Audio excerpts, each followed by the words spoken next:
Alright guys, I am Felris, this is a Raid Shadow Legends video, and today we are going to be doing a guide here on the Force Keep.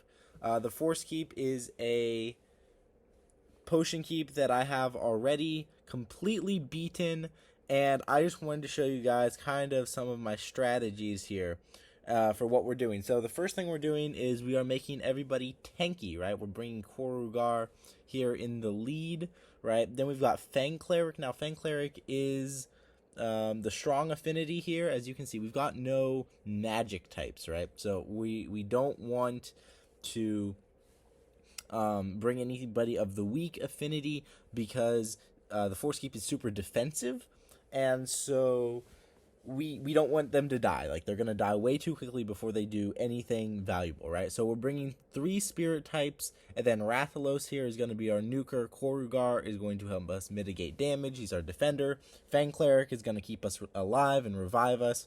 Giscard is going to be controlling the waves. He doesn't really matter once we actually get to the boss, but he will do a great job controlling the waves. And Steel Skull here is also going to help Fang Cleric in keeping us alive. Alright, so let me show you here what we got. Alright, so we enter in, and Korugar is immediately coming in with that damage mitigation, followed by Rathalos, right? Giscard just provokes all the waves there. Alright, Steel Skull keeping us healed up. Korugar also has his counterattacks with the passive, which is some nice extra damage, right? And then, of course, we get Brimstone coming from Rathalos, which is pretty nice because it means we have to do less damage with our hits, right? Now, my team is not the most damage-based team out there. I'm pretty weak on damage as far as it goes. I actually did just recently pull a Fenax, though, so I'm hoping that he will be a nuker for me, right? Then I'll have Ultimate Gaelic as my magic type nuker, Rathalos as my force type nuker, Fenax will be my spirit type nuker, and that'll take care of basically everything, right? And you know, we're clearing the waves, right? Korugar used his A3, which is unfortunate because that probably means that at least Steel Skull and Giscard are going to die, which is okay, actually. As long as Fang Cleric stays alive, we can win. We don't care about the others dying. They can die all they want. Because all we care about here is whether or not Fang Cleric stays alive, right? The most annoying champion, I guess, on these waves would be, I believe he's an elf. That guy that Rathalos just hit.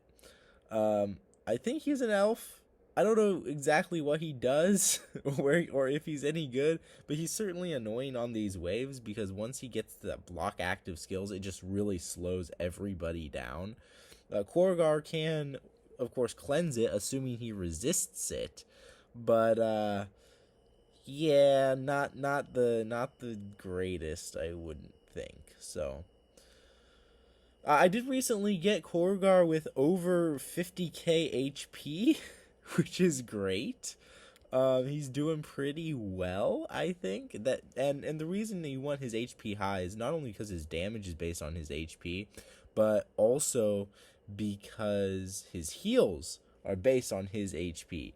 And he will heal himself for more the higher his HP is. Which is very nice and very annoying in, I think, every area of content, but PvE comes to mind. But as you can see, yeah, Steel Skull's keeping us all healed up, right? We've got...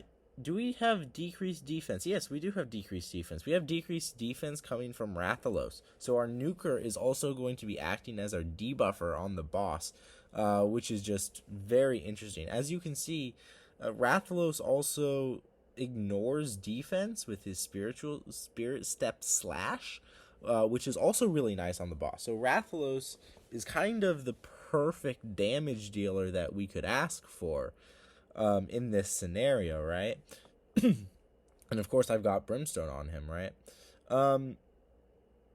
So for that reason, it doesn't really matter that they're placing the increased defense, because Rathalos just ignores it. He also has Helm Smasher, which is really nice, because that's a chance of ignoring defense on the allies,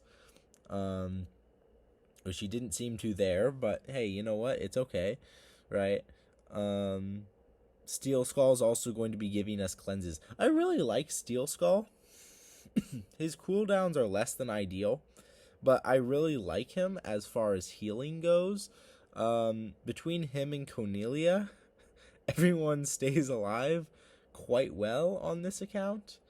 I've been using Cornelia in the Arcane Keep, actually, which we will have to cover at another point. But as you can see, we are going to beat the boss. So as long as you're bringing, some form of decreased defense, some form of nuke, some form of healing, because the Force Keep is extremely defensive, you guys are going to be quite well off as far as the Force Keep goes, and you'll be able to beat that boss quite easily. Oh, 4 mystery shards.